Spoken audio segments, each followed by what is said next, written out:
So here's an idea for you.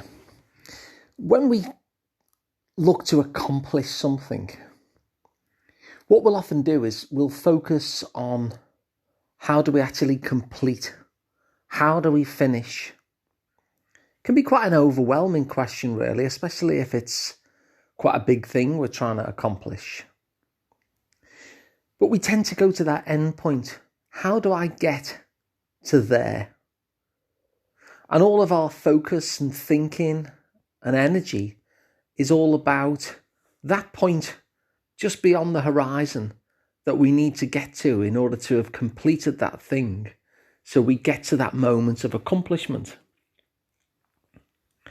Now, in this particular episode of the podcast, what I'm going to suggest is that maybe that's not always the most helpful way of looking at it. And so, rather than the question being, how do I finish?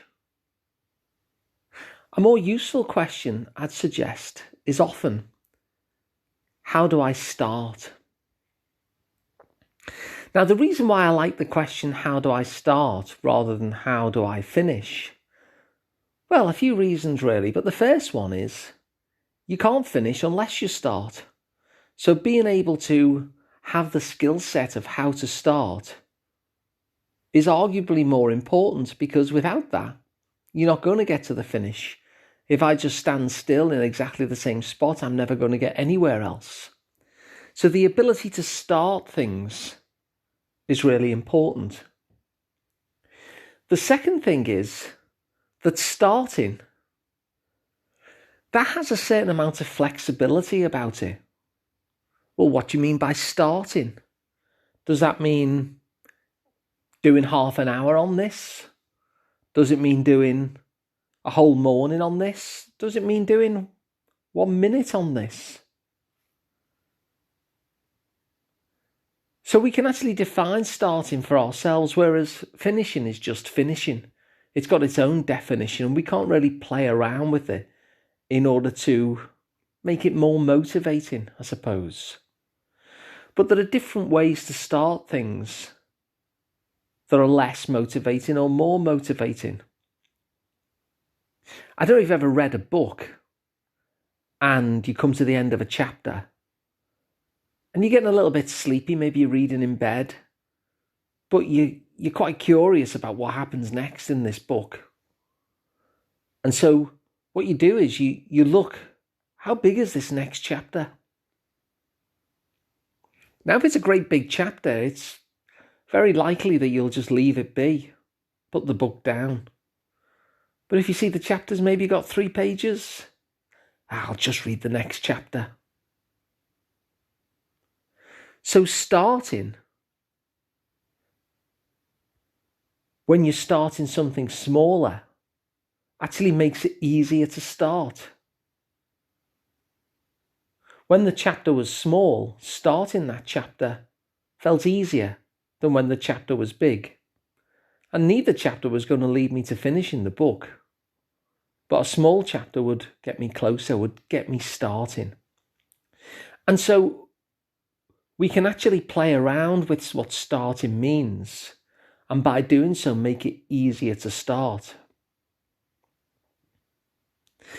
And the other thing is, I suppose, is that finishing really is a thing you do once you've taken all of the steps. Finishing isn't really something that you do. Finishing is a destination that you arrive at. But the doing part, that's all about starting. How do I start?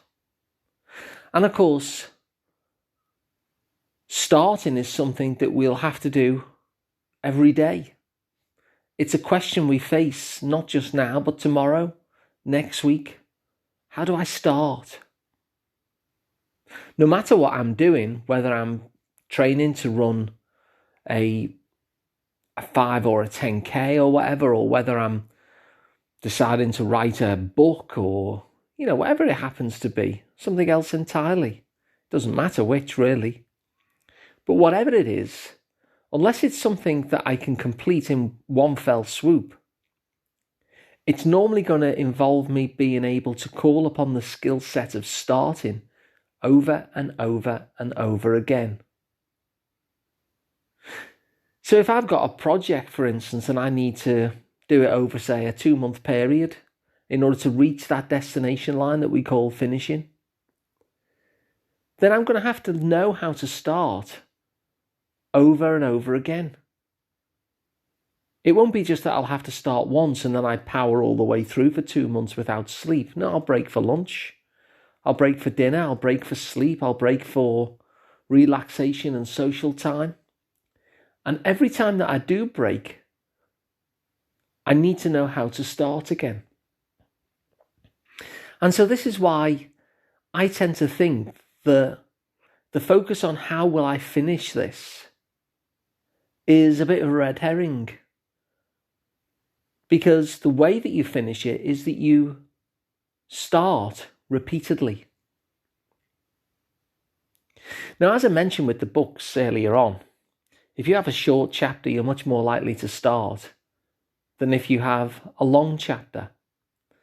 And so the key to starting is by really lowering the bar. Just like those book chapters. If you lower the bar, it makes it easy to start. And if it makes it easy to start, then you're more likely to start. And if you're more likely to start, you're probably going to be starting. And then when you start, we tend to carry on, don't we? How many times have you read that one chapter and then thought, well, I'll read the next one? We get that impetus, that kind of motivation behind us, the wind in our sails. And so once we do start, we tend to kind of keep going, sometimes longer than we thought, even though we set ourselves a very small starting point. And so I guess my question for you is, what makes it, if you imagine yourself where it's going to be very, very easy to start, how would you kind of set that up so that it would be easy to start? What are the kind of barriers that are in the way at the moment that you could remove to make it easy to start? What are the kind of, what's your kind of framing of what you have to do in order for this to be a success? For this chunk of time to be a success?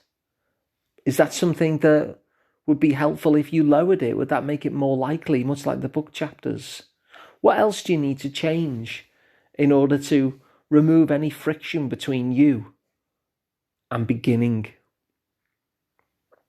Because once you know that and you start getting good at how to start, and it doesn't matter how long you carry on for, you might say that every day I'm going to do a minute or whatever's going to make it easy for you to start.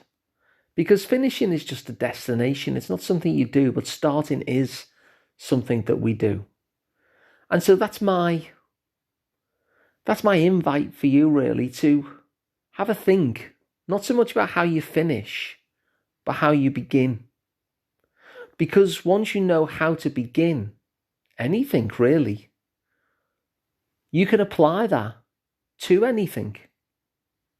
And then you'll be skilled at this really important thing called starting. Because if you start, and then start again the next day, and start again at a later date, and start again, and you know how to start,